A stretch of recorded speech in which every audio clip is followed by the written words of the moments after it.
Venho nesse dia de hoje deixar uma frase para reflexão muito importante, que é uma premissa na minha vida, sabendo das minhas inúmeras limitações e imperfeições. Os fins não justificam os meios.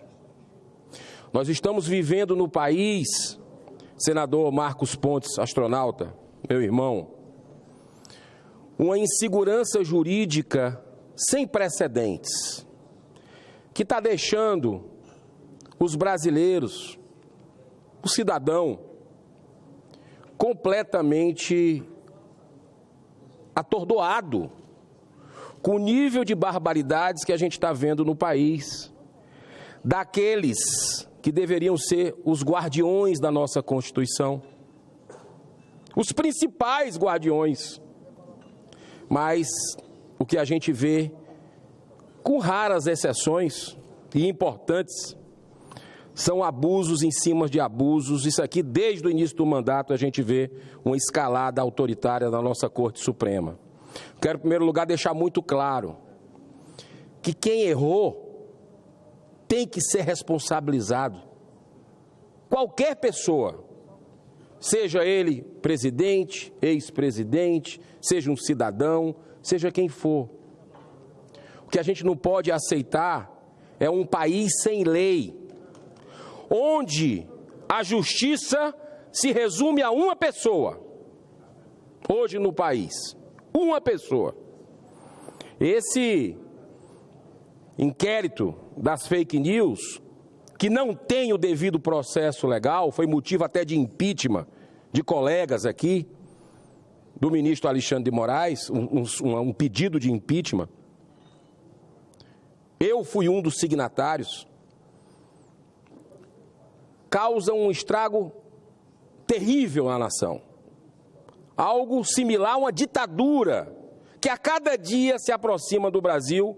Começou com a ditadura do judiciário e agora o próprio governo, um assunto que eu quero falar aqui agora, sobre esse PL 2630, que nós não temos que dourar a pílula, não. É um PL da censura, que ontem foi adiado pela mobilização da nação brasileira, das pessoas comuns, de forma respeitosa, ordeira, pacífica, como tem que ser. Cobraram aos seus deputados federais o voto, o posicionamento. E o governo Lula percebeu que não tinha voto. Mesmo liberando, segundo a grande mídia colocou, 10 B de bola e de índio, bilhões de reais, para na última hora tentar virar o jogo de novo. Porque antes estava na frente quem queria a censura. Depois virou pela liberdade. E ontem se tentou a manobra para virar de novo, mas os deputados seguraram. Eu quero parabenizar os deputados federais, quero parabenizar, sobretudo, a sociedade brasileira por se manter vigilante. O preço da liberdade é a eterna vigilância. E esse projeto de lei, que tem um nome até pomposo, Lei Brasileira de Liberdade, Responsabilidade e Transparência na Internet. Olha só a perspicácia deles. E em seguida apelidado de PL das fake news. Mas para qualquer pessoa bem intencionada, ao estudar de forma serena, tranquila, à luz da razão, da lei, sem ódio no coração, sem vontade de perseguir os adversários, o título adequado, todos vão chegar à conclusão que é PL da censura mesmo. O relator, deputado Orlando Silva, do PCdoB, retirou, é verdade, algumas expressões do texto original para suavizar sua aparência. Na versão anterior, o artigo 53 determinava que o Poder Executivo estabeleceria a constituição de um órgão determinado, abro aspas, entidade autônoma de supervisão, para fazer toda a regulação da lei. Dentre suas prerrogativas, o poder de impedir veiculação de notícias, promover a remoção de conteúdos, de contas e de usuários da internet, vigiar e punir os provedores que não respeitarem as regras e intervir através de protocolos de segurança, podendo impor o pagamento de multa milionária, que na verdade agora é bilionária, com o que aconteceu ontem, eu vou falar aqui. A criação dessa entidade foi retirada na versão final, mas todas as suas funções foram mantidas. Ou seja, ao aprovar a lei, se Deus quiser não vamos aprovar isso, porque foi um valor conquistado do povo brasileiro, a livre opinião, com muito suor e sangue, a responsabilidade pela sua regulamentação será integralmente do Poder Executivo, através de decretos presidenciais. Olha só a quem estará servindo esse PL da censura. No ano que vem nós vamos ter o bicentenário dessa casa, que está completamente apartada, separada da sociedade brasileira e cada vez mais. O parlamento, o Senado, precisa se dar o respeito. Precisa se dar o respeito. E, infelizmente, a gente tem visto uma omissão flagrante dessa casa para respeitar, para que se faça respeitar a Constituição, para que cumpra seu dever, que quando tiver exageros, abusos de alguns ministros do STF, que essa casa se posicione, faça o seu dever. São 60 pedidos de impeachment engavetados. A sociedade lá fora, quando a gente vai no mercado, na feira, a imagem dessa casa está péssima. Quando nós vamos tomar consciência para cumprirmos o nosso dever e assistir de camarote o que está acontecendo aí? Eu queria, senhor presidente, dizer que está aí, esse a parte do senador Espiridião Amin justifica a razão da pressa do governo em aprovar isso ontem. Retirou, deu um balão, no linguajar do futebol, um drible, para tentar aprovar. Mas todo mundo viu que o objetivo era esse. O Lula declarou publicamente antes da campanha que um de seus principais objetivos no novo governo seria o controle da comunicação, da mídia, nas redes sociais. Prova eloquente disso foi a instituição da Procuradoria Nacional da Defesa da Democracia, no âmbito da CGU, e a sinalização para a criação da Rede de Defesa da Verdade, no âmbito da SECOM. A decisão do ministro da Justiça ontem, através da Secretaria Nacional de Defesa ao Consumidor, impondo como medida cautelar o pagamento de multa de R$1 milhão por hora, ao Google, obrigando a retirar um contraponto, uma opinião de uma empresa privada, gente, que é contrária ao PL da censura. É uma medida típica de ditadura.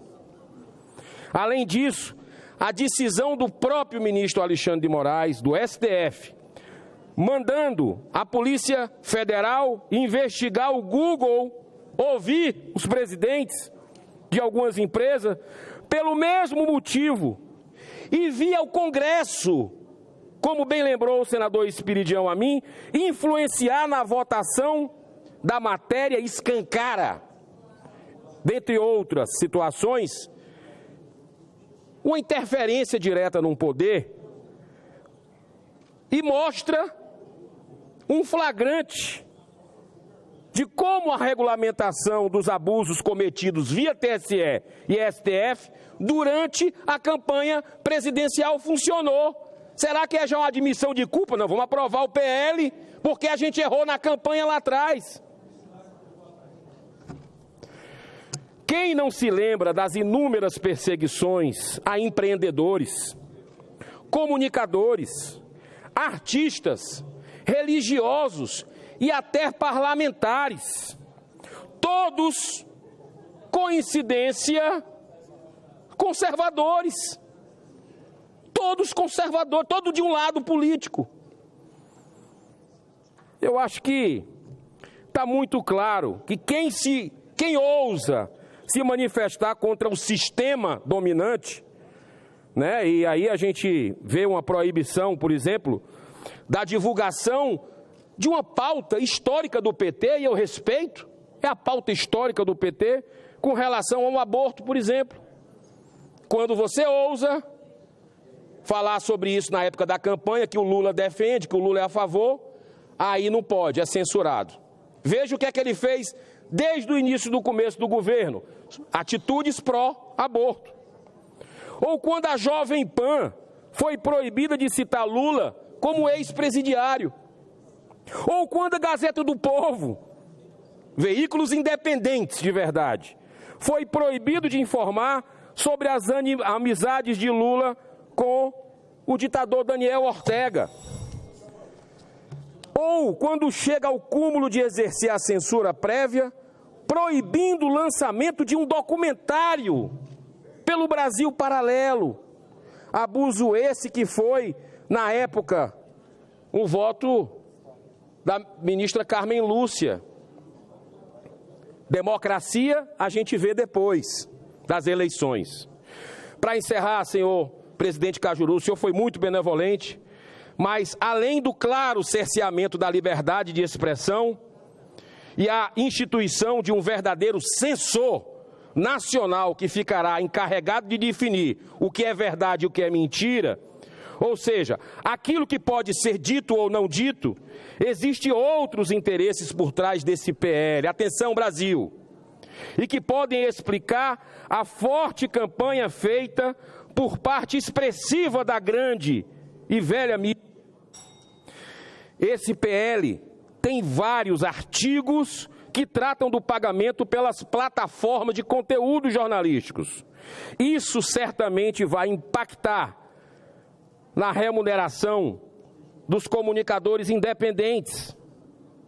Vai impactar negativamente das redes sociais, promovendo uma verdadeira reserva de mercado para essa tradicional mídia, que voltariam a ser os únicos veículos de formação de opinião dos brasileiros. Concluindo, estamos vivendo tempos difíceis. O Congresso Nacional tem o dever de honrar sua história republicana e defender a democracia dessa ameaça ditatorial. Não cabe nenhuma omissão nossa nesse momento crítico. Eu encerro com as palavras do bispo Desmond Tutu, Prêmio Nobel da Paz de 1984. Olha a frase dele: se você fica neutro em situações de injustiça, você está escolhendo o lado do opressor.